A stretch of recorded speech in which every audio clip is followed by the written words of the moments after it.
বিজেপির নেতা শুভেন্দু অধিকারী যে মমতা ব্যানার্জি দিদি থেকে ঠাকুমা হয়ে যেতেন তিনি যদি না থাকতেন, তা তুমি তো গেছো 2020-তে। মমতা ব্যানার্জি 21-এ জিতলো কি করে, 24-এ জিতলো কি করে, 23-এর পঞ্চায়েতে জিতলো কি করে? আর এদের কপাল দেখুন, জবে থেকে এই এলিমেন্টটা বিজেপিতে গেছে একটা নির্বাচনও বিজেপি জেতেনি।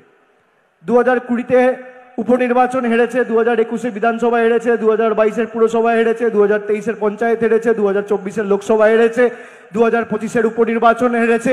গত এক বছরে 11টা উপনির্বাচন হয়েছে বাংলায়, 11-0 তৃণমূলের পক্ষে হয়েছে, 11টাতেই বিজেপি হেরেছে। কি অবস্থা এদের!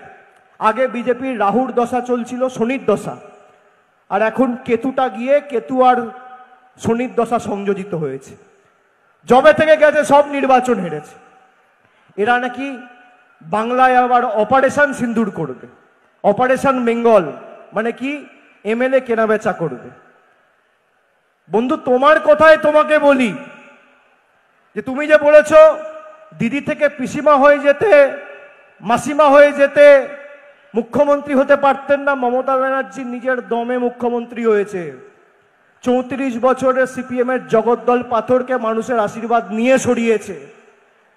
আর তোমাকেও বলে রাখি, তুমি আমার এই ভিডিওটা যদি তোমাদের ভালো লাগে তো ভিডিওটা লাইক, কমেন্ট আর শেয়ার করো। আর যদি সত্যি ভিডিওটা খুবই ভালো লেগে থাকে তো পরের ভিডিওগুলো দেখার জন্য আমার চ্যানেলটাকে সাবস্ক্রাইব করো, কারণ আমার চ্যানেলটা অনেকটাই ছোট, তো নতুন শুরু করছি, তো যাতে তোমাদের সাহায্য পাই। তো দেখা হচ্ছে পরের ভিডিওতে। টাটা।